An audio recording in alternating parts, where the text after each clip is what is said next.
Welcome to Sleepy Crime. Wherever you are right now, maybe lying in bed, curled under a blanket, or listening with headphones in the quiet dark, I hope you're ready to let go of the day. Let your breath slow. Let your shoulders relax. There's nowhere to be. Nothing to fix. Nothing to chase. Just listen. Tonight's story begins in a hospital. The lights hum softly overhead. The air smells like antiseptic and linen. Nurses move quietly between patients. Machines beep behind closed doors. And in the background, almost invisible, a man pushes a cart, empties a bin, wipes down a rail. No one pays him much attention. He's not a doctor, not a nurse, just the janitor. But behind his quiet eyes, something terrible is hiding. This is the story of Donald Harvey, the hospital worker who called himself an angel of death and claimed the lives of more than 80 patients without anyone noticing. Let's begin. He moved silently through the hallways of hospitals, unnoticed, unremarkable, and yet always there. Sometimes he mopped the floor. Sometimes he checked a chart. Sometimes he simply stood in a doorway watching. Over time, nurses grew used to him. Doctors passed him without a second glance. He was the kind of employee who blended into the walls, helpful, quiet, and never late. His name was Donald Harvey, and for years, no one had any reason to question the janitor. But Donald's story doesn't begin with poison. It begins in rural Kentucky, in a small town nestled in the hills. He was born in 1952 in Booneville, a quiet place where people knew each other by name, and children played barefoot in the dirt. His childhood, by most accounts, was normal. There were no police reports, no tragic accidents, no signs that something was wrong. He was shy, polite, and kept to himself. Teachers said he was bright but distant. Other children found him odd, maybe too quiet, but never dangerous. In small towns, that kind of boy usually disappears into a quiet life, a mechanic, maybe, or a store clerk. But Donald's path would drift far from that. In his late teens, he moved around a bit, taking odd jobs and living with relatives. Eventually, in the early 1970s, he found work at Marymount Hospital in London, Kentucky. It was a small Catholic facility run by nuns, and Donald was hired as an orderly. His duties were simple: change sheets, empty bedpans, help transport patients. He wasn't trained medically, but he was diligent and respectful. The staff liked him. The patients felt safe with him. And because he wasn't licensed, no one really kept an eye on what he was doing. That's when the deaths began. At first, it didn't raise alarms. Marymount was a hospital. After all, patients were elderly, many were terminal. A few sudden deaths here and there weren't uncommon. But in hindsight, patterns begin to emerge. Patients who had been stable one day would be found comatose the next. Some suffered sudden respiratory failure. Others slipped into cardiac arrest for no obvious reason. Later, when investigators retraced the steps, they found a chilling commonality: Donald Harvey had been on duty. According to Harvey's own later confessions, his first victim was an elderly man in agonizing pain. Donald claimed he couldn't stand to watch the suffering, so he took it upon himself to end it. He poisoned the man, quietly and efficiently. It was, in his mind, an act of mercy. But that so-called mercy didn't stop with one. In fact, he found the experience manageable, even satisfying. When another patient moaned too loudly, Donald later admitted to smothering him with a pillow. When he wanted to test how different chemicals worked, he injected them directly into formalins, arsenic, cyanide, even cleaning fluids. He read medical books in his spare time, not to heal patients, but to learn how to kill them more subtly. And still, No one noticed. By the end of his time at Marymount Hospital, investigators believe he may have killed at least a dozen patients, possibly more. But back then, no one raised any serious questions. Some deaths were ruled natural. Others were quietly accepted by families who trusted the care their loved ones had received. And Donald? He moved on. Left one hospital. Found work at another. Always in healthcare. Always around the weak and the dying. Over the next several years, Harvey would drift between jobs in Kentucky and Ohio. Each new hospital became a hunting ground. He learned how to avoid suspicion, how to mix poisons into food trays or slip dangerous substances into 4 bags. He even developed routines, placing do not resuscitate orders without approval, tampering with ventilators, altering medication dosages. At one point, he kept a supply of cyanide hidden in his locker.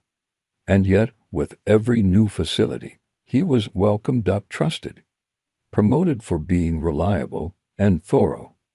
Harvey's motivations were as murky as his methods. In some cases, he insisted he was putting patients out of their misery. In others, it was personal revenge against someone who had slighted him. Once, he killed a man simply because he didn't like the way he looked at him. In one of his more chilling confessions, Harvey said, "Some of the patients were just too demanding. They made me mad." In his private life, Harvey maintained a calm exterior. He had romantic relationships, attended church, paid his bills.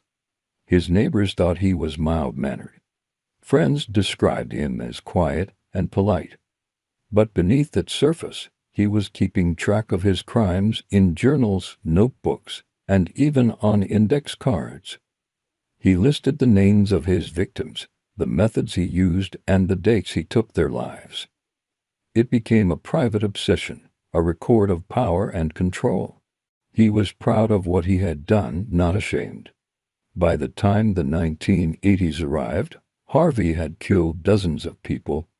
Some experts estimate the number could be as high as 87. Others believe it may have been over 100. But still, he had never been caught. His methods were too subtle, his victims too vulnerable, and his appearance too ordinary. He didn't look like a killer. He didn't act like one. And so, hospitals kept hiring him. Patients kept trusting him. And Donald Harvey kept killing. But secrets like his don't stay hidden forever. And eventually, someone started asking questions. By the mid-1980s, Donald Harvey was working at the Daniel Drake Memorial Hospital in Cincinnati, Ohio, a large urban facility with far more patients and staff than the small-town institutions he had worked at before. It was, in many ways, a more complex environment, more oversight, more bureaucracy. But Harvey had experience now. He knew how to navigate hospital politics, how to appear helpful without drawing attention. He made himself useful in small, forgettable ways. He volunteered for unpleasant shifts, ran errands for nurses, and never questioned orders. To supervisors, he was the perfect employee, dependable, compliant, invisible. But at Drake Hospital, the pace was different. Patients came and went faster. There were more doctors on rotation. Records were scrutinized more carefully. And even a subtle mistake could snowball quickly. It wasn't long before nurses and staff started noticing things they couldn't explain. Patients who were recovering suddenly declined. Healthy individuals coded overnight. Electrolyte levels crashed without cause. Lab results came back with strange anomalies. For a while, the staff simply chalked it up to stress, coincidence, or the unpredictable nature of critical care. But a growing sense of unease began to creep in. It started with one patient, a middle-aged man recovering from surgery. He was stable, alert, talking with his family. And then, within hours, he slipped into cardiac arrest and died. The team was stunned. A nurse reviewing his chart noticed something odd. The IV bag hadn't been replaced by standard protocol. A quick check of the supply room showed a second IV bag that didn't belong in that section. Then came the toxicology results. Traces of cyanide were detected in the man's system. That changed everything. The hospital contacted the local coroner, who in turn notified law enforcement. A quiet investigation was launched, one that would begin to peel back the layers of the smiling janitor's life. Harvey was not an immediate suspect. No one could believe the soft-spoken man who brought coffee to the nurse's station was capable of something so deliberate. But as investigators began reviewing staff logs, security footage, and patient charts, a pattern began to emerge, one that pointed repeatedly to Harvey's presence. One of the early turning points came when a nurse reported that Harvey had been unusually attentive to a particular patient. She remembered seeing him by the bedside often, more than seemed necessary. That patient, too, had died suddenly. When police examined the body, they found similar chemical markers. The pattern deepened. Harvey had been in the room shortly before death. He had adjusted the four. He had, in some cases, even helped pronounce the time of death. Authorities moved carefully. They didn't want to spook him. If he sensed suspicion, he might disappear. They obtained a warrant to search his home, a modest apartment in Cincinnati. What they found inside would unravel the entire case. In Harvey's apartment, investigators discovered an arsenal of chemicals, cyanide, arsenic, and various other compounds often used in industrial cleaning or pest control. There were syringes, rubber gloves, notebooks filled with dates, names, and dosages. One drawer held a neatly organized stack of index cards, each with a victim's name, the date of death, and how it was done. Some were coded, others disturbingly candid. It was a killer's archive, not just of actions, but of pride. They also found clippings, newspaper articles about deaths he had caused. One was even underlined in red ink. Harvey had kept souvenirs not unlike other serial killers, but his were tidy, sterile, and methodical. No photos. No trophies. Just information. Data. Numbers. As detectives combed through the materials, the scope of Harvey's crimes became clear. These weren't impulsive killings. They were systematic, planned, practiced.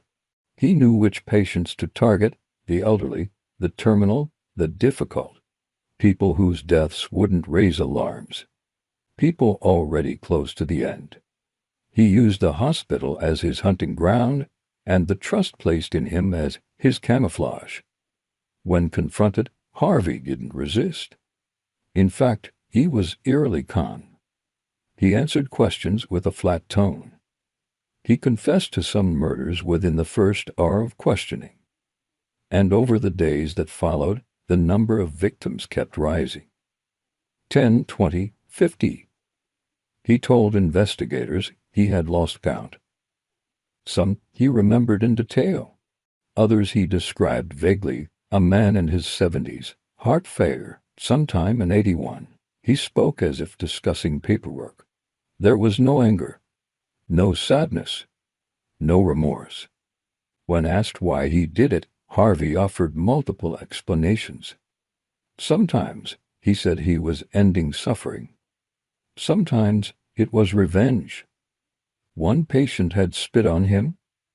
Another had insulted his clothes. Occasionally, he admitted to simply feeling bored. The power of life and death became something he toyed with, not out of rage, but out of routine. I controlled who lived and who died, he told them. I had that power. The press, when they got wind of the case, reacted with disbelief. How could a man murder so many people without being caught? How could a hospital not notice? How could someone so ordinary, so unthreatening, be capable of such scale? The public wanted answers, and soon the story of Donald Harvey dominated headlines across the country. He was dubbed the Angel of Death, a name he reportedly didn't mind. Back at the hospital, the fallout was immediate. Policies were overhauled. Internal audits were launched. Staff members were interviewed and reassigned. Families of the deceased demanded answers. Some had suspected negligence. Others had sensed something wasn't right but hadn't known what to say. Now, they were reeling with the possibility that their loved ones had been murdered not by some masked intruder or escaped convict, but by the janitor they had passed in the hallway. But the full reckoning was only beginning. The case against Donald Harvey moved quickly, but the implications of his confessions would unfold for years.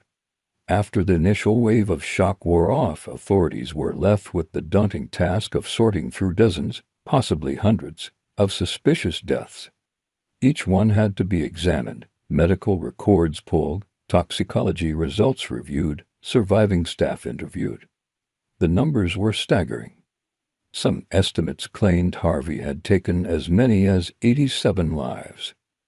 Others, including Harvey himself, suggested it might have been well over 100.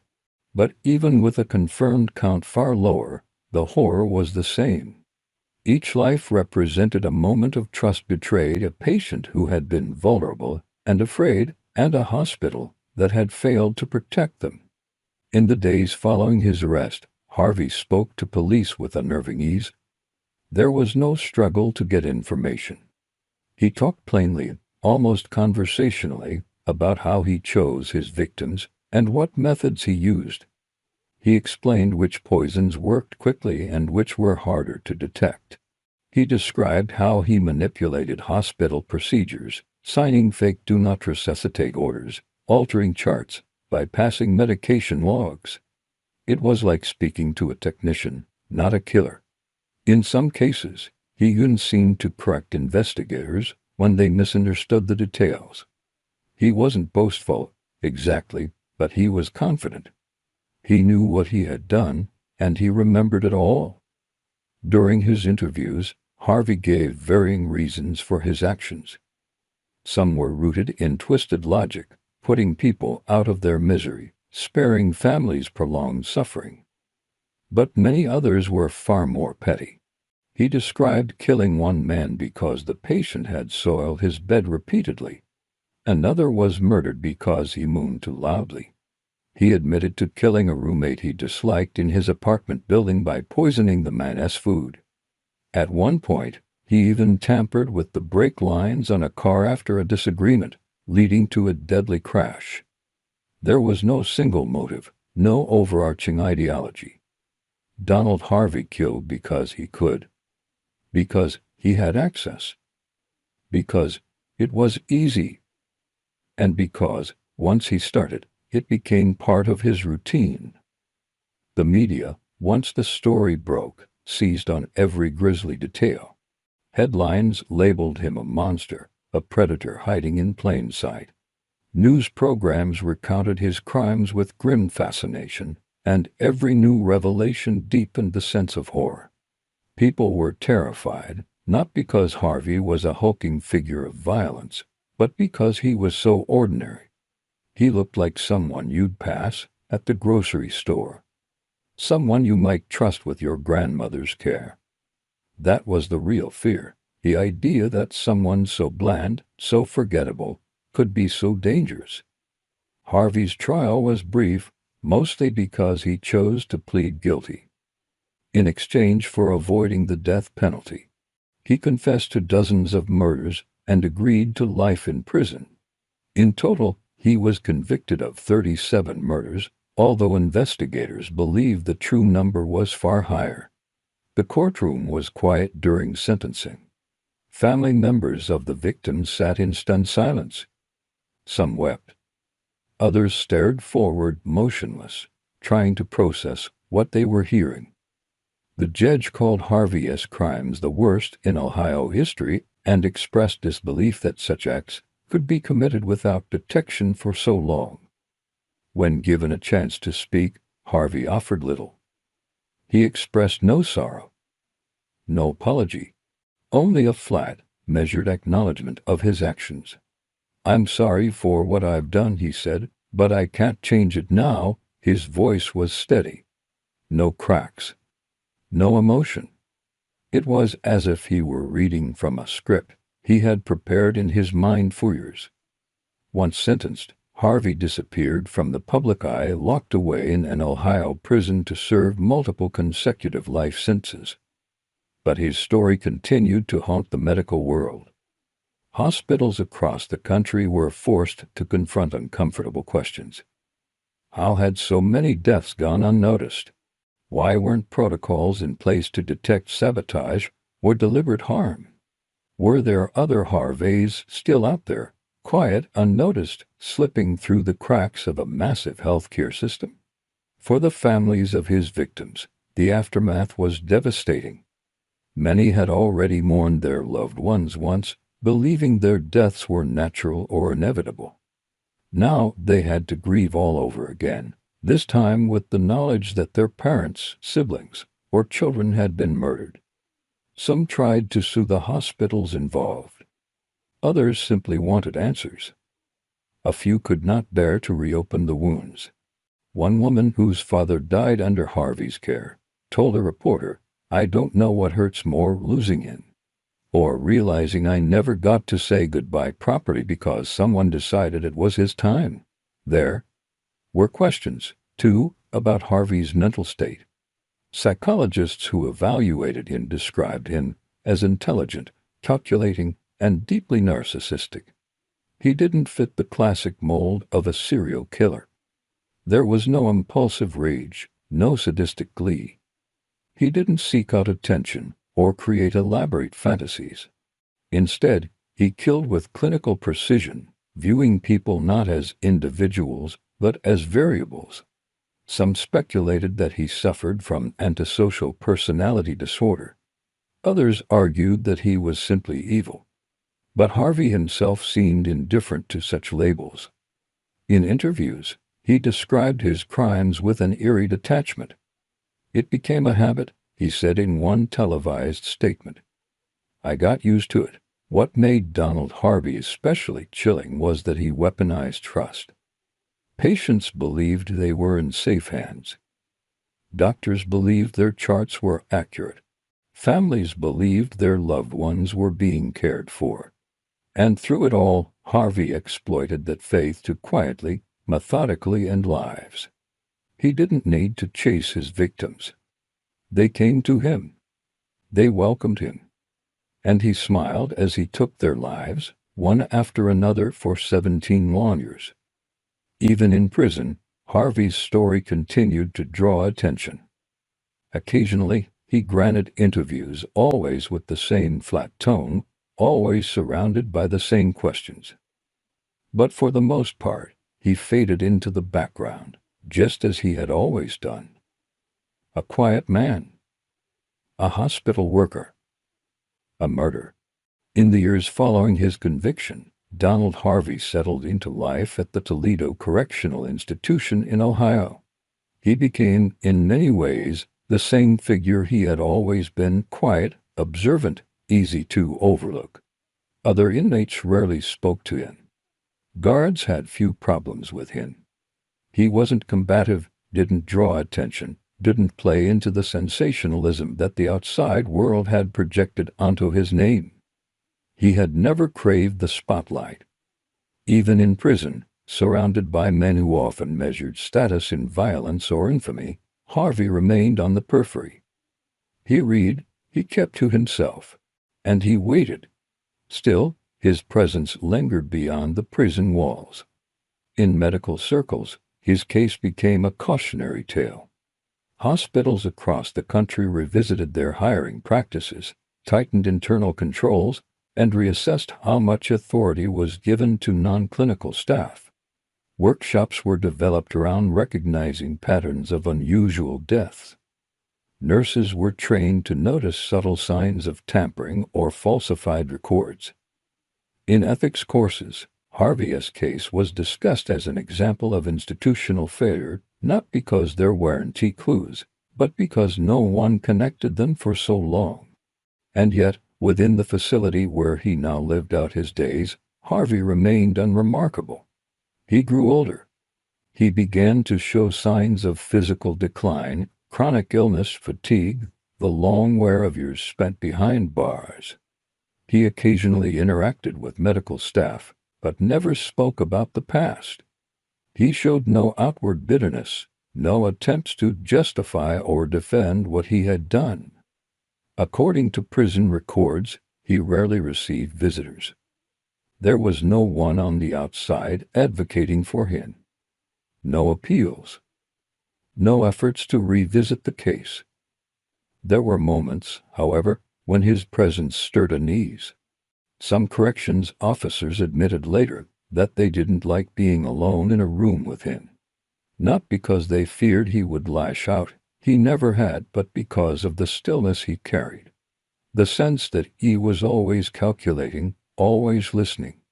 One guard described it as standing next to a man who was already halfway gone. Another said it felt like talking to someone who had turned off the part of themselves that makes them human. Over time, Harvey's notoriety faded from the public eye. New cases, new criminals, new tragedies took the media's attention.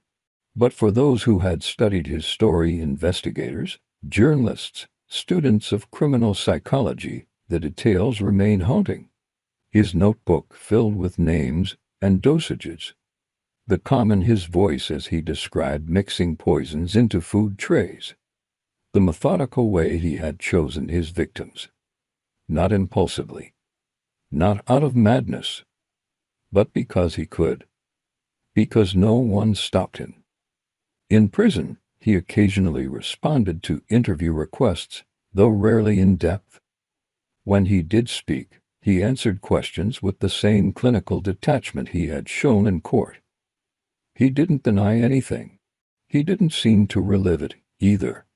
He simply described what had happened as if reading from a logbook.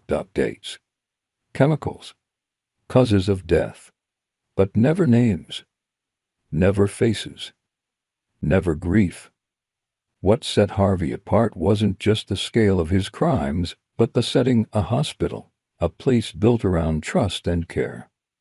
He had killed where people felt safest, among machines designed to heal, among professionals sworn to protect. It was not only a violation of life, but a distortion of the very environment meant to preserve it. He had operated in plain sight, under fluorescent lights, surrounded by people whose job it was to notice when things went wrong. And yet, for years, no one had. Harvey's crimes left behind a ripple effect that went far beyond his immediate victims. Families were left not only to grieve, but to question every part of their loss. Was it really their loved one's time? Could they have been saved? Did anyone try? The hospitals involved faced lawsuits, internal investigations, and years of damaged reputations. And the broader healthcare system had to confront the terrifying reality that someone like Harvey had slipped through so easily, not once, but many times, across multiple facilities, multiple states, and over a span of nearly 2 decades. Inside his cell, Harvey kept a routine. He rose early. He read newspapers. He kept his few belongings in perfect order. He was neither popular nor hated by other inmates, just tolerated. He didn't boast. He didn't confess. He simply existed. And for someone who had built a life out of invisibility, that seemed entirely fitting. Donald Harvey died in 2017 not by natural causes, but from injuries after a violent beating in his prison cell. Another inmate had attacked him without warning. No one rushed to mourn him. There were no candlelight vigils. No flowers left on a grave. Just a quiet note in the prison logs, inmate deceased. For many, his death was too quick, too simple for what he had done. For others, it was just the final line in a story already far too long. But his legacy didn't end with his last breath. Hospitals across the country were forced to ask uncomfortable questions about their own oversight. Investigations were reopened. Families filed lawsuits. Medical staff re-examined old cases they had long buried in memory. And behind it all loomed the image of a man who had killed not out of rage, but out of habit. A man who smiled, mopped floors, and whispered death into 4 bags while no one watched. In the years since, Donald Harvey has remained a permanent figure in criminology textbooks and nursing lectures, not because of who he was, but because of what he revealed. That evil doesn't always announce itself. Sometimes it whispers. Sometimes it blends in. And sometimes it wears scrubs and carries a lunchbox, walking hospital halls with a polite nod and a quiet grin. But Harvey wasn't he the first to believe he could outsmart the system or erase evidence so thoroughly that justice would never catch up. Nearly half a century earlier, on the other side of the Atlantic, another man came to a similar conclusion. He believed that if a body couldn't be found, then no crime had occurred at all. And so he devised a method, precise, calculated, and horrifyingly efficient. He wasn't a doctor. He wasn't even a particularly strong man. But what he lacked in physical strength, he made up for in chemistry, and in a cold, meticulous understanding of how to make people disappear. His name was John George Haigh. The press would later call him the acid bath killer. In post-war Britain, appearances mattered. The streets of London still bore the scars of the Blitz-bombed-out buildings, ration queues, and families trying to rebuild from ashes. But amid the gray rubble, there were men like John George Haigh who moved through life with polished shoes, pressed suits, and the quiet confidence of someone who always knew just what to say. He carried himself like a gentleman, spoke with refined diction, and never failed to flash a warm, controlled smile. In a country desperate to reestablish order and respectability, Haigh seemed like a man the world could trust. He was not. Born in 1909 in Stamford, Lincolnshire, Haigh was raised in a strict Plymouth Brethren household, one where joy was suspect and sin was ever present. His parents believed in separation from the world. No games. No dancing. No music. Even mirrors were covered to discourage vanity. John grew up under the looming shadow of religious guilt, but also with a keen sense of performance. He learned early on how to mimic piety, how to give people what they wanted to hear, how to fit into the expectations laid before him.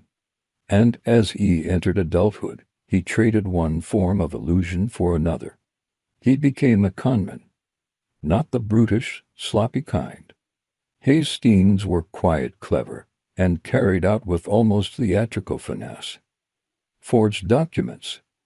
Faked identities. A smile in one pocket and a lie in the other. He posed as a solicitor, sold non-existent stock, swindled car buyers, each time reinventing himself like an actor stepping into a new role.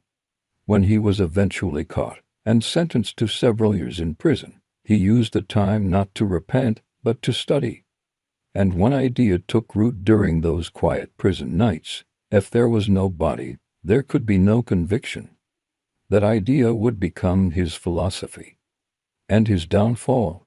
Haigh was released from prison in 1943, during the final years of the Second World War. He re-entered society like a man reborn, stylish, articulate, and determined to never be poor again.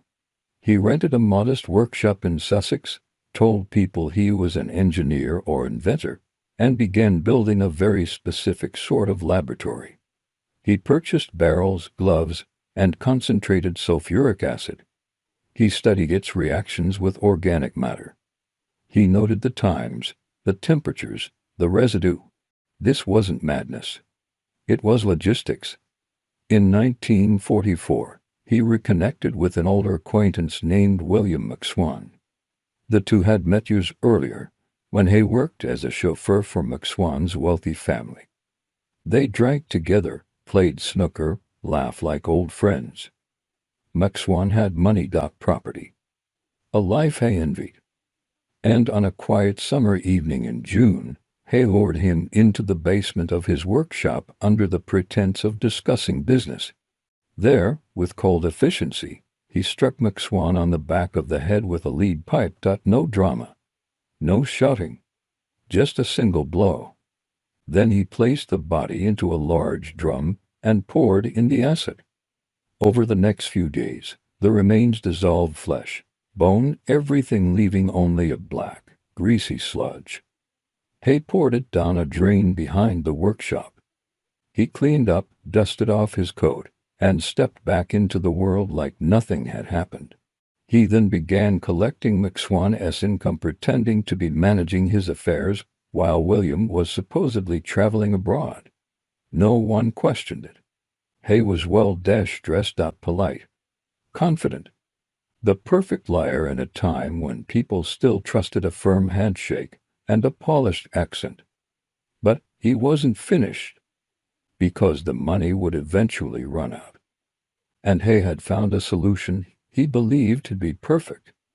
He would simply do it again. For most killers, the first murder is the barrier, the moment after which nothing is ever the same. But for John George Haigh, the death of William McSwan wasn't a trauma, it was a proof of concept. No body, no arrest. No consequences. And with that confirmation came a chilling shift. Haigh wasn't just killing for profit anymore. He was refining a method, repeating an equation. Murder had become part of the business model. By autumn of 1945, he had run through the last of McSwan's money. But rather than look for another job or lower his lifestyle, Haigh turned his eyes toward the next logical step. William's parents, Donald and Amy McSwan, were well off, elderly, and concerned about their son's absence. Haigh told them that William had gone into hiding to avoid military service, a white lie meant to buy time. He played the concerned friend, even offered to help manage some of their affairs. They trusted him. After all, he'd known their son for years. He was charming, always respectful, the sort of man who held doors and never raised his voice. He invited them both to his workshop one evening, saying he had news from William. What he had instead was the same lead pipe, the same drum, and 2 more gallons of sulfuric acid. One by one, he killed them.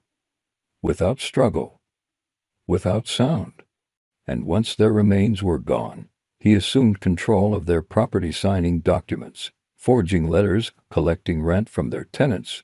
He moved into a nicer hotel, dressed better, drank at clubs. The world saw him as an eccentric inventor, or perhaps a slightly mysterious businessman. No one asked too many questions, and that was precisely the problem. Haigh wasn't particularly strong or imposing. He didn't own guns or surround himself with criminals. What made him dangerous was the illusion of civility. He looked like he belonged in drawing rooms, not crime scenes. And so he continued, always calculating, always deliberate. He began scanning newspapers and public directories for his next targets, not victims, really, but assets, wealthy, middle-aged individuals with few close relatives, preferably people who lived alone. And in early 1948, he found his next mark, Dr. Archibald Henderson. Henderson was a retired physician, recently moved into a new home with his wife, Rose. They were respectable, middle class, and unknowingly vulnerable to the kind of predator who arrived not with a knife, but with a contract and a smile. Haigh introduced himself as an engineer looking to purchase a home. He visited their property under the guise of discussing real estate. He complimented their garden, asked about the neighborhood, even played the piano in their parlor. They liked him, invited him to dinner, trusted him. That trust was fatal. He lured Dr. Henderson to his workshop first, murdered him, and returned for Rose later that day. Once again, their bodies vanished into acid. Once again, their assets were transferred. Jewelry, cash, furniture. Even the Hendersons' dog was given away as part of the illusion that they had moved abroad. But not everything was as clean this time. Haigh, in his confidence, had begun to grow careless. He told acquaintances odd details, mentioned names that weren't his to use, sold furniture that should have been in someone else's home. One woman recalled seeing him wear a coat that she knew belonged to Rose Henderson. Another noticed that he was suddenly driving a car registered to a man who had seemingly vanished, and still the police remained unaware, because in post-war Britain, law enforcement was fragmented, overwhelmed, and not yet accustomed to serial crime that left no bodies behind. Haigh had learned how to erase people, but he hadn't learned how to erase patterns. By 1949, John George Haigh had become practiced, perhaps too practiced. He moved through victims like pages in a ledger, always balancing motive with method, greed with precaution. His confidence wasn't just growing, it was calcifying into something far more dangerous: entitlement. He had not been caught, not questioned, not even suspected. In his mind, he had mastered invisibility. But what he didn't realize was that his illusion had a seam, and he was about to tug on it himself. Her name was Olivia Durand Deacon, a 69-year-old widow, refined and intelligent, with aristocratic mannerisms and an eye for invention. She lived at the Onslow Court Hotel in South Kensington, the same building where Haigh had recently taken up residence. They met over breakfast, chatting politely, exchanging ideas. Olivia was intrigued by his talk of engineering, synthetic materials, and factory prototypes. He, in turn, was intrigued by her wealth and isolation. She had no husband, no children, and rarely left the hotel. To Haigh, she was perfect. He played the same part he always did: polite interest, feigned professionalism, soft manipulation. He told her he owned a workshop where he developed plastic fingernails, of all things, and invited her to see the facility. She agreed, perhaps curious, perhaps simply flattered. On February 18, 1949, she accompanied him to the small, rented building in Sussex where 5 people had already vanished. She never came back. This time, the murder followed the same routine. A single blow. A steel drum. Sulfuric acid. But something was different now. Haigh had grown sloppy. He hadn't properly planned how to explain her disappearance. He had no forged letters, no fabricated travel plans. He sold her jewelry too quickly. When staff at the hotel began asking questions, he offered vague answers, then avoided them altogether. And soon, someone did what no one else had: they reported it. Olivia's close friend, Constance Lane, went to the police. She didn't believe Olivia had simply wandered off. She knew her routines, her habits, and she knew Olivia would never leave her possessions behind. The police agreed something was off. They began with the last person known to see her, John George Haigh. On the surface, he seemed as polished as ever, well-dressed, articulate, helpful. But his story had holes. And the moment police visited his workshop, everything began to unravel. The building reeked of chemicals. The floor was stained. In the backyard, behind the shed, detectives found a green drainage area filled with what looked like sludge and oily residue. Forensics teams descended. It didn't take long to identify traces of human fat, gallstones, and fragments of dentures. Olivia Durand Deacon hadn't just disappeared, she had been dissolved. Faced with mounting evidence, Haigh folded faster than anyone expected. During interrogation, He didn't deny anything. In fact, he seemed oddly relieved. He confessed to 6 murders, listing names, dates, even the exact methods. He described the acid, the barrels, the reactions. But what shocked detectives most wasn't the content, it was the tone.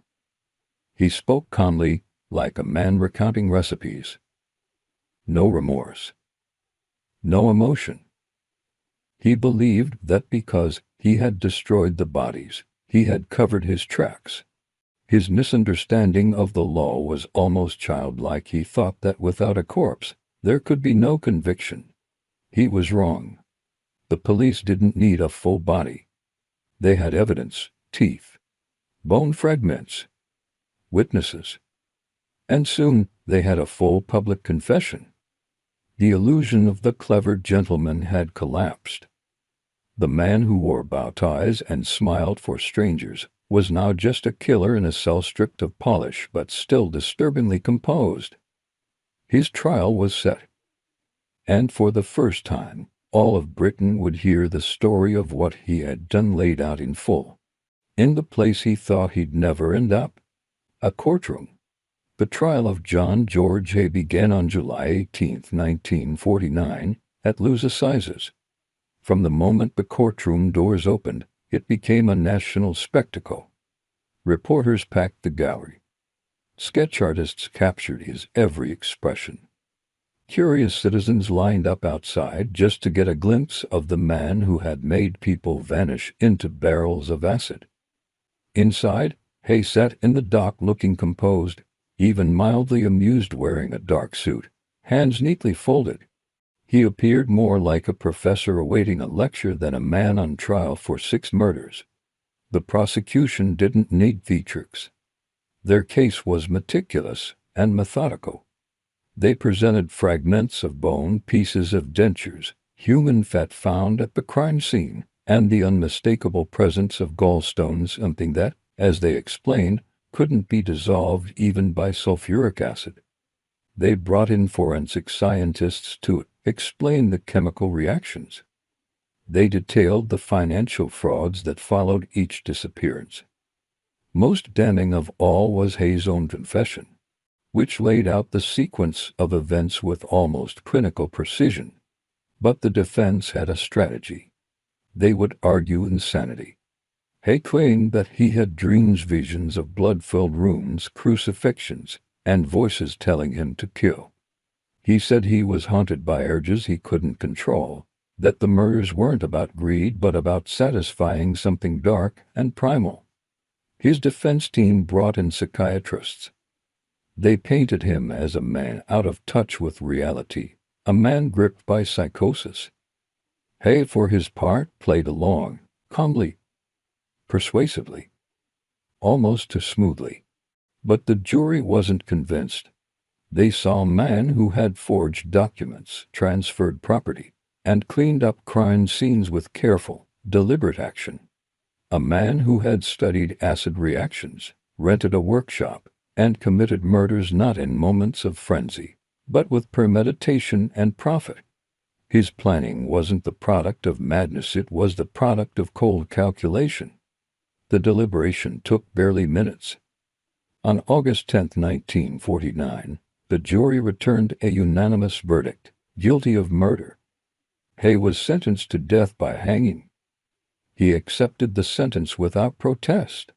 In fact, he seemed strangely at peace with it. He reportedly asked for a piano in his cell during the final days and spent much of his time playing classical music. He received few visitors. One reporter, who interviewed him shortly before the execution, noted how pleasant he seemed, measured, polite, thoughtful. It was as if Haigh had stepped back into his old role, performing civility one last time. On August 10, 1949, just weeks after his trial ended, John George Haigh was led to the gallows at Wandsworth Prison. He offered no final words, no apology, no explanation, only silence. His body was buried in an unmarked grave within prison grounds. There were no mourners, no family, No legacy beyond the pages of history and the lectures of criminology courses. But his case left a lasting imprint on British law enforcement. It forced investigators to reconsider what constituted evidence in the absence of a body. It reminded the public that evil doesn't always scream. It can walk calmly into a room, introduce itself with a handshake, and smile. And perhaps most unsettling of all, it proved that even in a post-war world craving order and civility, chaos can still wear a bow tie. Some killers operate in the dark. Others, like Harvey, operate in plain sight, blending into daily routine, burying their crimes under layers of normalcy. He didn't stalk victims through alleyways. He didn't leave notes or trophies. His killings weren't driven by rage or thrill. They were methodical, repetitive, almost mundane. A quiet disruption to the expected rhythm of hospital life. But what made Harvey terrifying wasn't just the body count. It was the structure, the system. The idea that murder could be folded into a job, into shifts, charts, and schedules. It wasn't impulse. It was process. And that idea didn't begin or end with him. Across the ocean, in a small London flat, another man came to a similar conclusion, though his tools were different. He didn't use poison. He didn't work in a hospital. He used a frying pan, a mirror, a bathtub, and eventually a video camera. His name was Dennis Nilsen. And while the world was still trying to comprehend what Dahmer had done in Milwaukee, Nilsen had already done something eerily similar, with one chilling addition. He recorded it. Not all of it. Not always. But enough. Enough for police, years later, to discover reels of tape so disturbing they were immediately sealed from public view.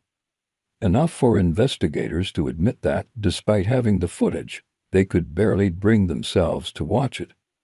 Because unlike Harvey, who erased evidence and relied on silence, Nilsen preserved it. Intentionally. Meticulously. Almost proudly.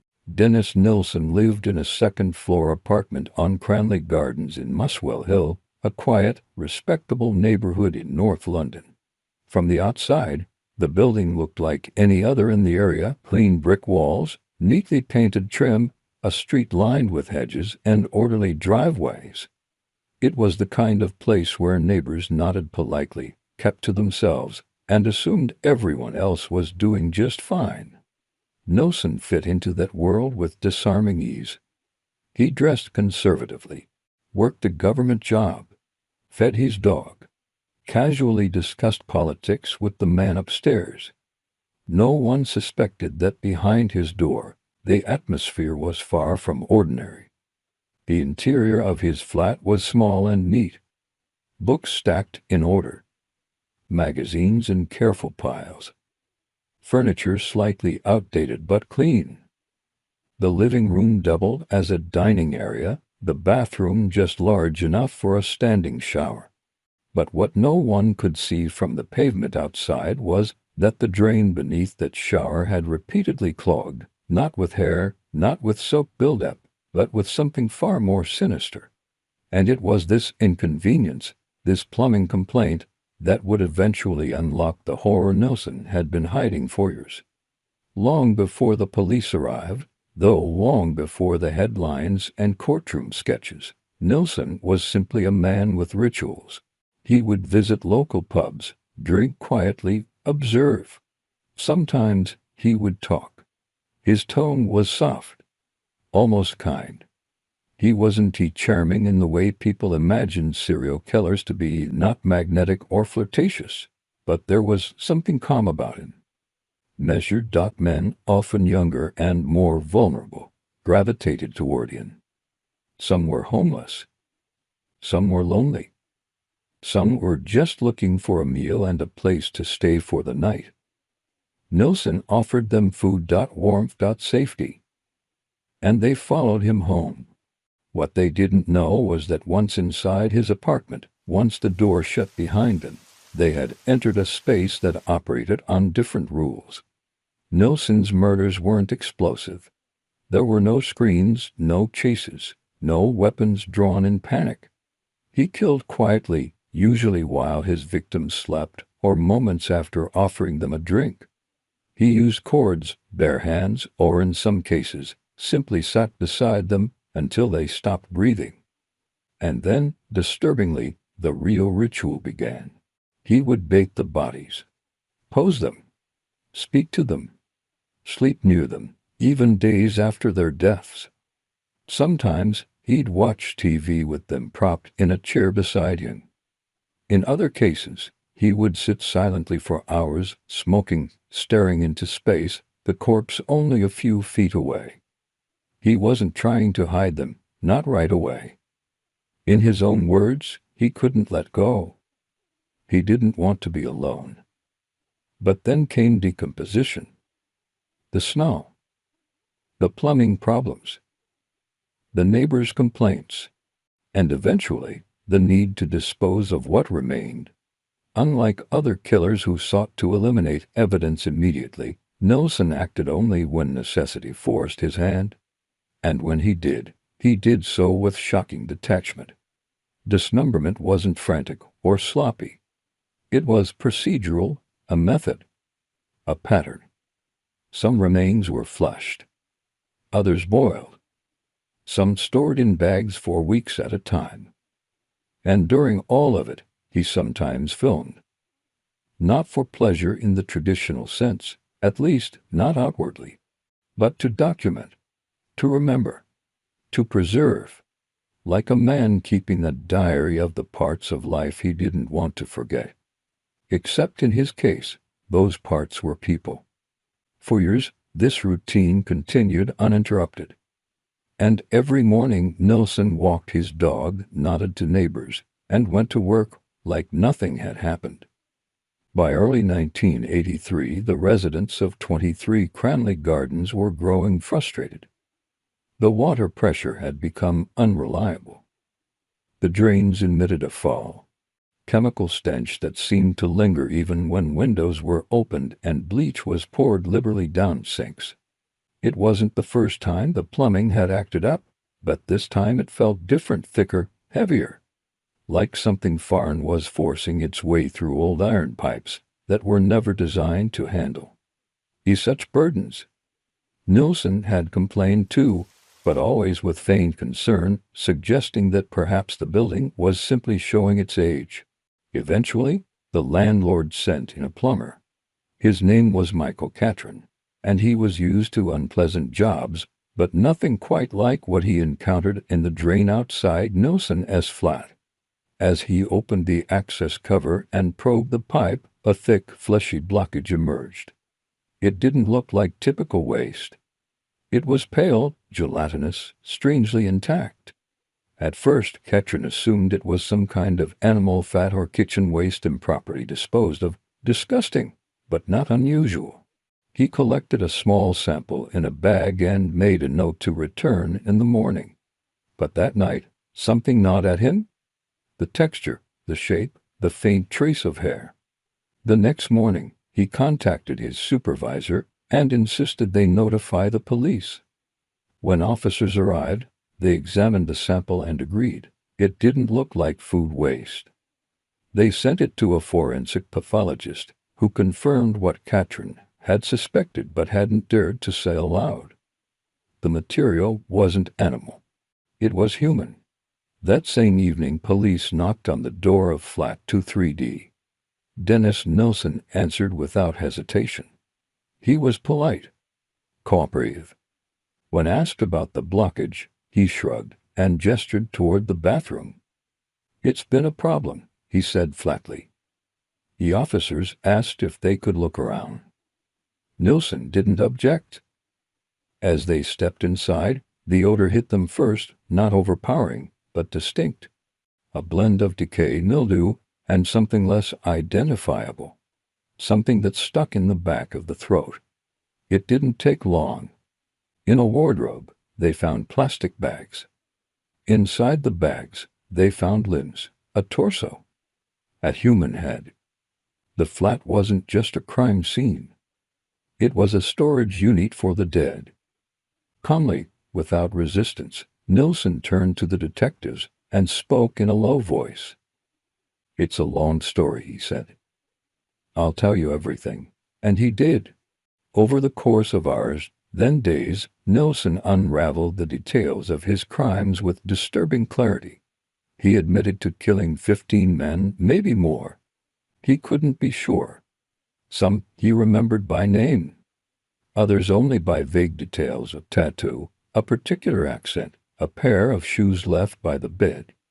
He spoke without remorse, without emotion, as though describing someone else's life. What shocked the investigators wasn't just the volume of bodies, but the order in which they had been kept, the manner of storage, the total absence of chaos. It wasn't a home invaded by madness. It was controlled, systematic. When asked why he had done it, Nilsen didn't offer excuses. He simply said he didn't want to be alone. That the moment of death gave him peace. That the stillness of a body was preferable to the disappointment of being left behind. The tapes came later, stored among books and clothing, buried in drawers and under floorboards, some of them unmarked, others labeled with meaningless codes. They weren't professionally made, just grainy, shaky footage captured on outdated equipment, but what they contained was too disturbing to be described in any official report. Even seasoned investigators turned away. The recordings weren't cinematic, they weren't stylized, they were raw, awkward, real. What haunted them wasn't just what was shown, but what wasn't: the pauses, the quiet, the casual nature of it all. News of the Muswell Hill murders spread across Britain like a toxin.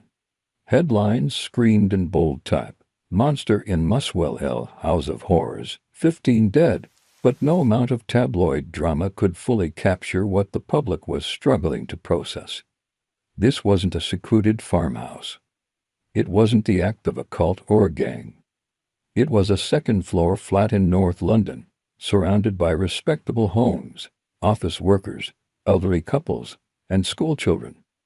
The man responsible didn't wear a mask. He wore a tie. He had a pension. He walked his dog. The sheer normalcy of it all sent a chill through the country's collective spine.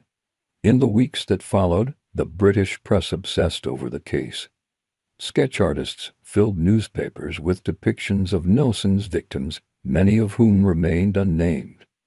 Journalists camped outside Cranley Gardens, pointing their lenses at a building that had once been invisible to them. Politicians made statements about safety, mental health, and criminal responsibility. But behind the official language was a growing unease. If someone like Dennis Nilsen could commit crimes like this and hide them for so long, how many others were simply better at it? How many were never caught at all? The trial began in the autumn of 1983.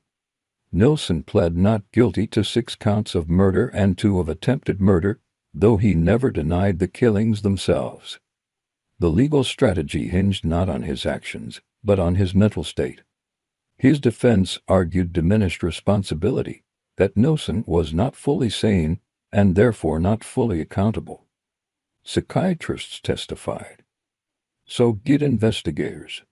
Some described him as disconnected, possibly delusional. Others insisted he was fully aware, deeply calculating, and entirely in control. The jury watched, listened, and debated behind closed doors for days. In the end, the verdict was clear: guilty on all counts. Nilsen was sentenced to life in prison, with a recommendation that he never be released. As the judge read the sentence, Nilsen remained still. No visible reaction. No emotion. Just the same neutral mask he had worn throughout the trial, and presumably throughout much of his life. It was over, at least officially. But in many ways, it had just begun. Because Dennis Nilsen left behind more than bodies and videotapes. He left questions. Some of them practical, like how many victims he actually had, and whether any remains would ever be conclusively identified. Others were far more difficult. What creates a man like Nilsen?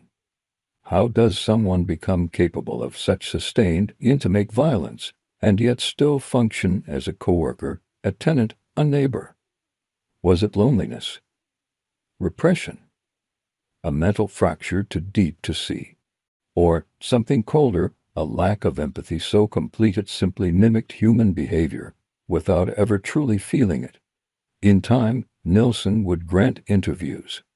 He spoke to authors, reporters, even filmmakers. He never showed remorse, though he occasionally described regret, not for what he had done, but for the consequences it brought. He claimed he felt misunderstood, that he wasn't a monster, but a man who had lost his way, but his words only deepened the discomfort. Because nothing he said could reconcile the gap between his tone and his actions. He remained, until the end, a contradiction, articulate, reflective, even soft-spoken, and yet responsible for a series of crimes so personal, so invasive, that they defied comprehension. The tapes remained sealed, stored under official restriction, classified not for public viewing but for forensic record, though even within the legal system, few dared to watch them.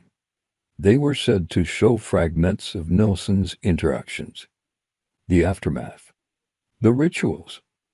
Not all included death. Some were simply mundane, meals prepared, music played.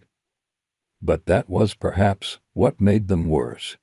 They blurred the line between life and murder, between host and predator. To this day, most of those tapes remain unreleased. Not because they are evidence, but because they are poison.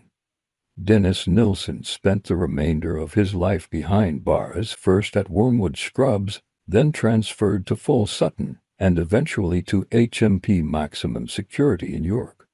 In prison, he quickly established a routine, not unlike the one he'd maintained in the outside world. He kept to himself, wrote extensively, and was largely regarded as an intelligent, if unsettling, presence. Guards reported that he was polite. He followed the rules. He spent hours journaling, sometimes composing strange essays and poems, other times documenting his crimes with a level of detachment that bordered on academic. He seemed to relish the attention, not of notoriety, but of scrutiny, as if his existence still required analysis, study, even fascination. And fascination, disturbingly keen. True crime authors wrote to him. Documentarians petitioned for interviews. He granted many. In letters, he described himself not as evil, but as a man of contradictions. He denied being a sadist. He spoke of loneliness, of an internal struggle, of a longing for companionship that twisted itself into something grotesque. But those who read his writings found no answers, only more fog.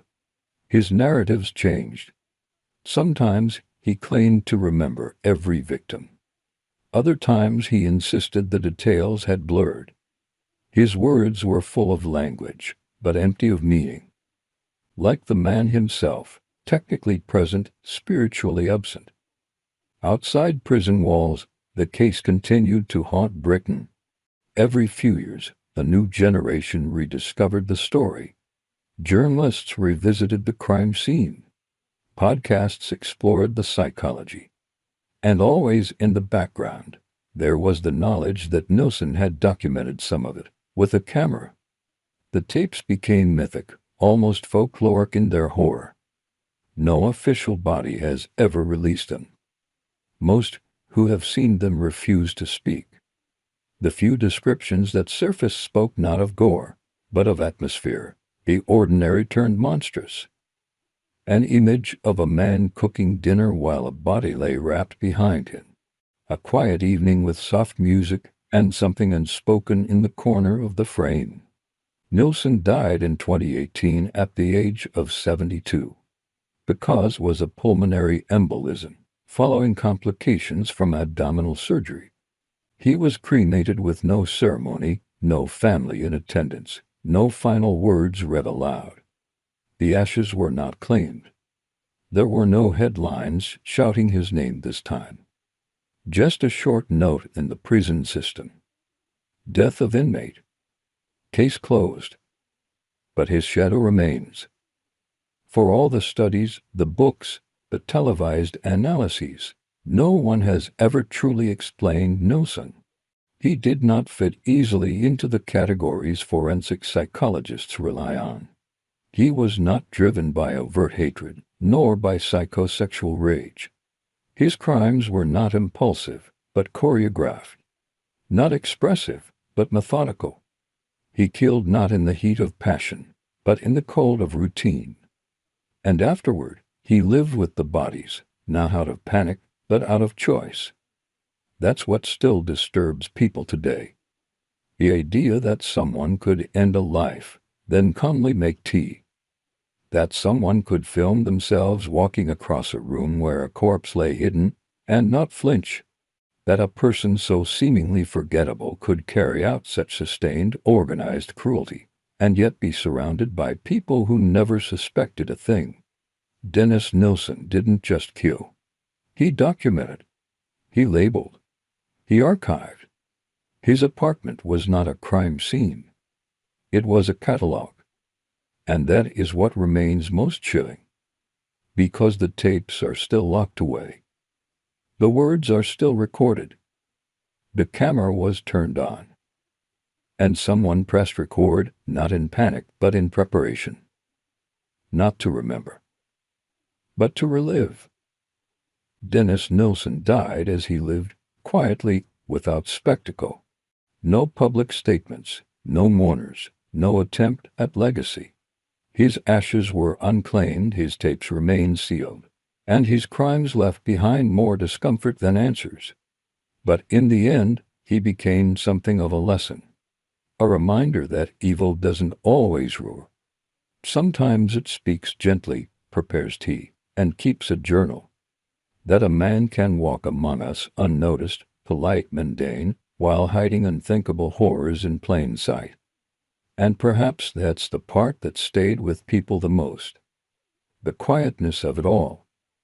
But as unsettling as Nilsen's story was, it wasn't the last of its kind.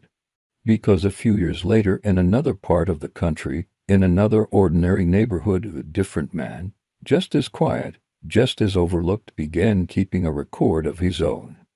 Not with a camera. Not even with a confession. Just with a pen. A lined notebook, stashed away at the back of a closet. Inside, dates, details, locations, victims. Not names, but entries. Descriptions. Strangled. Restrained. Always the same method, shoelaces. Neatly knotted. Carefully tightened. Precisely documented. To neighbors, he was just a clerk, timid, routine. The kind of man you forget a minute after meeting him. He never raised suspicion. He showed up to work. He paid his bills. But behind that unremarkable exterior was a pattern so disturbing, so carefully hidden, that when it was finally uncovered, investigators didn't just find the evidence, they found a system. He didn't kill out of rage. He wasn't driven by noise or frenzy. He moved with intent. He acted with planning. And he wrote it all down. The press would eventually call him the Shoelace Killer. But long before the public knew his name, he had already written down his truth in ink on paper stored away, waiting to be found. On paper, his life looked painfully ordinary. He lived in a modest second-floor apartment just outside a mid-sized city, the kind of place you'd drive through without noticing the name. His building was one of many, all lined up like quiet gray dominoes along a narrow, cracked sidewalk. His neighbors remembered him as soft-spoken, the kind of man who held the door a little too long or smiled too tightly when spoken to. His name was Russell Bell, though few people used it. Most just referred to him as that guy in to be, The one who left early for work and came back just before dark, always alone, always polite. He worked as a records clerk in a government building that processed tax documents, a place where fluorescent lights buzzed quietly and the days moved slowly. His desk was tucked in the back, near the filing cabinets. He was punctual, always the first to arrive and the last to leave. He never took sick days. He never made mistakes. His shirts were always pressed. His lunch was always the same: sandwich, apple, black coffee in a thermos with his initials scratched into the lid. To his coworkers, he was invisible in the safest possible way: reliable, unremarkable, easy to forget. But while the world saw nothing, the signs were always there, quiet ripples under still water. He rarely spoke about his childhood, though investigators would later learn it was marked by long periods of isolation. An absent father. A mother described as cold, severe, bordering on cruel. Teachers noted he was quiet, often lost in thought, but never disruptive. He had no juvenile record. No outbursts. Just a long trail of silence. He never went to prom. Never joined clubs. His classmates said he was there, and that was all. In his 20s, he kept to himself. No romantic relationships. No close friends. He lived simply. Paid his rent on time. Collected receipts in a drawer, labeled by month and year. The only unusual thing anyone could recall was his habit of walking everywhere, miles at a time, often in the evenings, always with headphones on. One neighbor thought he might be training for something. Another assumed he didn't own a car. No one thought to ask. Why would they? The first body appeared in 2007. It was written off as an isolated mugging gone wrong: a man found behind a gas station, strangled with what appeared to be a thin cord. There was nothing to link the crime to Bell. No connection between victim and killer. No motive. The victim had a record of drug use, so the case slipped quietly into the file of unresolved incidents. Then another death. And another. All in different parts of the city. Different backgrounds. But the same signature: manual strangulation using a thin, durable cord, usually a shoelace. And always tied with the same knot. It would take over a decade before anyone noticed the pattern. And even then, it wasn't the police who found it. It was a fire. A small kitchen fire in a unit on the second floor of an apartment building, Unit to B. The fire itself was contained quickly, caused by faulty wiring in a wall outlet. But during cleanup, as workers removed scorched cabinets and water-damaged floorboards, someone opened the wrong door. Inside, a small walk-in closet that had been sealed shut from the inside. Not with a lock, but with careful reinforcement. Bolted brackets. A metal bar. And on the top shelf, wrapped in plastic and buried beneath a layer of old clothes, they found the notebook. They almost missed it. The notebook was tucked high on a shelf inside a sealed closet behind boxes, old coats, and a rolled-up extension cord that had clearly never been used. No lock. Just a metal bar screwed into place with the kind of precision that doesn't come from urgency, but from habit. Whoever had built this little chamber had taken their time. The wood was reinforced. The edges were taped for soundproofing. And in the middle, barely visible at first glance, was the black notebook. Standard size. No markings. Nothing about it to suggest the weight of what was inside. The pages inside were perfectly aligned. The spine didn't even creak when opened. And there, in clean, small handwriting, was a timeline of death. Each entry began with a date. No month spelled out, no poetic flourishes. Just numbers. Below the date, a brief phrase: subject 02 male, Mid-30s, medium-build jeans, gray hoodie. Then the details. Sometimes just a paragraph. Other times, nearly a page and a half. Descriptions of breath patterns. Muscle spasms. Eye movement. The brand of shoelace used. Its tensile strength. The exact position of the knot. In some cases, he even noted the time from first contact to full asphyxiation, as if testing for efficiency. At first, the detectives thought it might be fiction, the kind of morbid fantasy written by someone who never acted on it. But then came the matches. Entry number 05 described a subject found near a freeway underpass in the west side of the city, with a shoelace still partially knotted around his neck. That case had been opened since 2011. Entry number 08 referenced significant tremors prior to silence, nearly identical to the toxicology report from a man found in a park bathroom 2 years later. Entry after entry mapped neatly onto cases that had previously gone cold or worse, had been ruled accidents or suicides. The consistency was chilling. Not just the writing style, but the posture of the killer behind the words. There was no emotion, no indulgence. He didn't write as someone reliving fantasy. He wrote like someone logging routine. A man reporting back to himself, not to gloat, but to verify. Like he was checking his own process for flaws.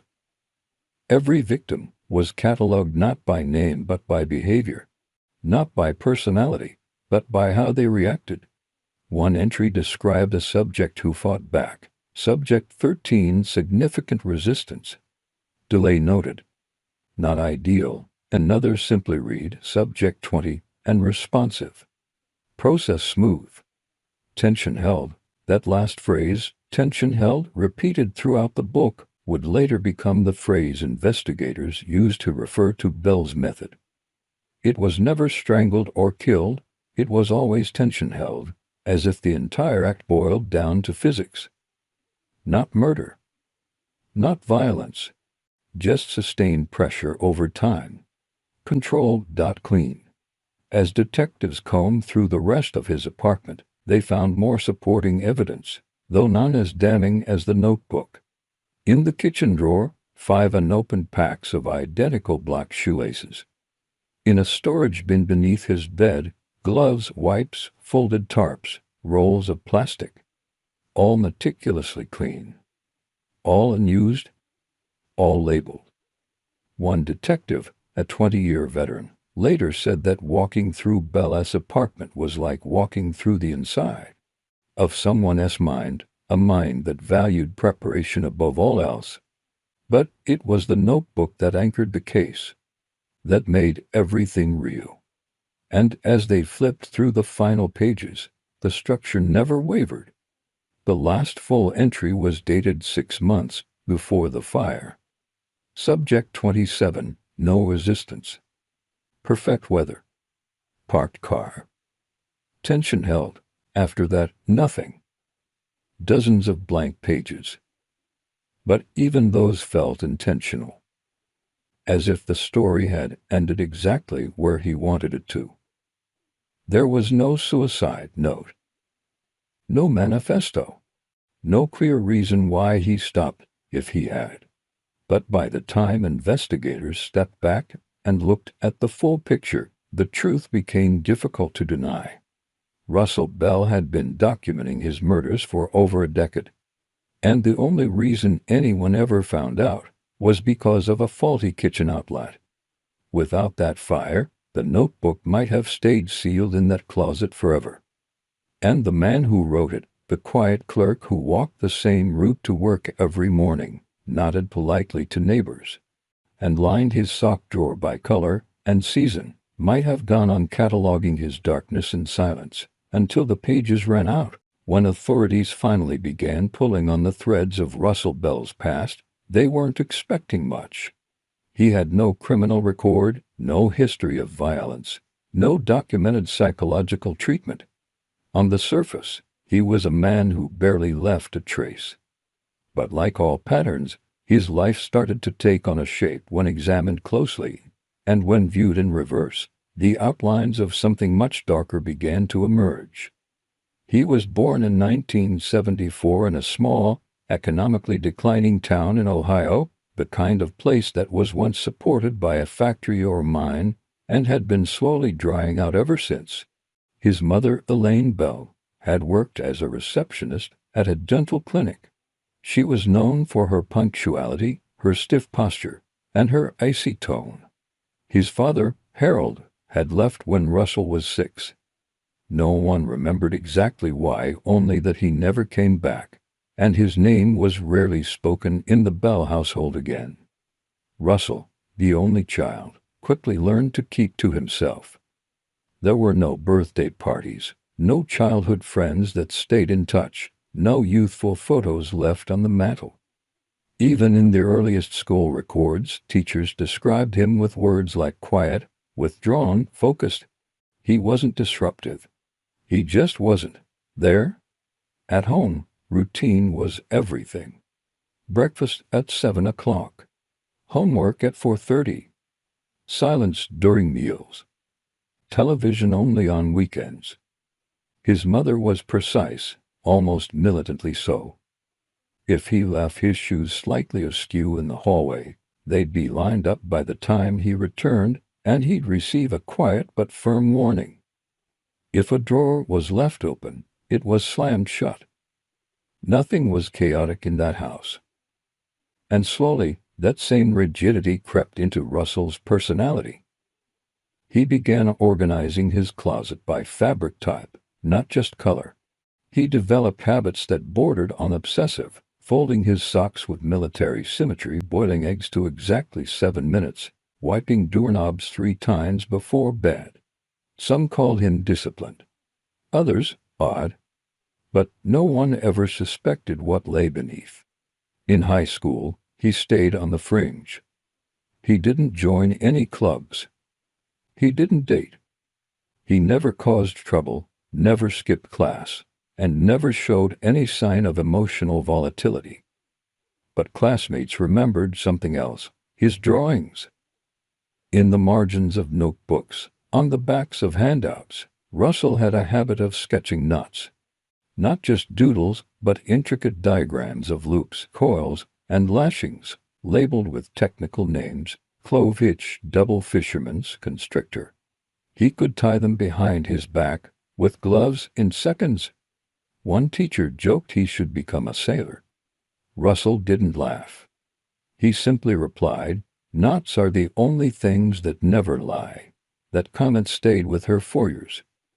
After graduation, he drifted for a while: community college, part-time jobs, temp work. Eventually he settled into clerical work, where his obsession with order became an asset. Filing, labeling, sorting, he did it all with perfect accuracy. His supervisors loved him. He never asked for raises, never took long breaks, never stirred office drama. He was the kind of employee people forgot to fire, because he never gave a reason to. But outside of work, there was nothing. No social media. No family visits. No hobbies that anyone could point to. Just long walks. Frequent trips to hardware stores. And notebooks. Not until after the fire did investigators find out he'd been collecting them for years, dozens. Most were blank. Others filled with numbers, codes. Lists of dates that, at first, meant nothing. But eventually, when cross-referenced with the locations of unsolved deaths in the area, some of those dates began to line up. A man found behind a bus terminal. A body discovered in an alley. A tourist who never checked out of his hotel room. All within a few days of Bell's noted activity. What disturbed investigators wasn't just that he may have killed more than 24 people. It was that his early notes, the ones from his 20s, looked less like murder logs and more like practice. One entry, dated 1999, read simply, "Observed subject. Took no action. felt tension rise. Recorded result, self-restraint. Another in 2001. Tested grip on mannequin. Ligature slipped. Adjusted angle. He was rehearsing. 4 years? And no one had a clue. For over a decade, Russell Bell had moved through life like a shadow, quiet, predictable, invisible. His co-workers knew his name but little else. Neighbors saw him only in glimpses, slipping in and out of his apartment at the same time every morning, returning at the same time every evening. He never hosted guests, never made noise, never failed to shovel his walkway in winter or bring in his trash bins on the right day. There was nothing remarkable about him, and that was precisely the point. Bell didn't want to be remarkable. He wanted to be forgettable. And for years, he succeeded. What ultimately unraveled his world wasn't a mistake in a killing or a loose thread of evidence. It was something far more mundane, a small electrical fire in his kitchen caused by an overloaded outlet behind the microwave. He wasn't home when it happened. A neighbor in the adjacent unit smelled the smoke, called the fire department, and within minutes, responders broke down the door to contain what they assumed would be a standard domestic incident. What they found instead was off. The fire itself had barely spread. It had fizzled out after scorching a small patch of drywall and leaving a trail of smoke across the upper cabinets. But as firefighters moved through the apartment, checking for hotspots, they noticed something strange. The place was immaculately clean to clean. Everything was ordered with an unnatural precision. The couch cushions were aligned perfectly. Coasters were spaced evenly apart. Every item in the refrigerator was labeled by date. Even the trash had been sorted, not just by type, but by brand. It was the kind of environment that felt sterile, not lived in. One of the responders, curious and admittedly unsettled, stepped into a back room that appeared to be used as an office. There, he saw what looked like a storage cabinet, old, reinforced with metal edging, wedged against the far wall. It wasn't locked. Inside, they found boxes. Dozens of them, each labeled with a number. And inside each box, a pair of gloves, a length of shoelace, a small Ziploc bag with what appeared to be cotton pads, and a folded page from a local newspaper. Nothing illegal, nothing overt, but the sense of ritual was unmistakable. Authorities were called immediately. A formal investigation was opened, and the apartment was sealed. As detectives began cataloging the contents, they noticed a pattern. Each box corresponded with a date, and each date, once matched with local records, coincided with an unsolved death, most of them ruled accidental or undetermined. The gloves were clean.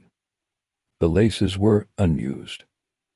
But the implication was chilling. These weren't mementos. These were kits. Prepared, labeled, organized, like someone building a filing system for murder. But the most damning discovery came a day later, when forensic teams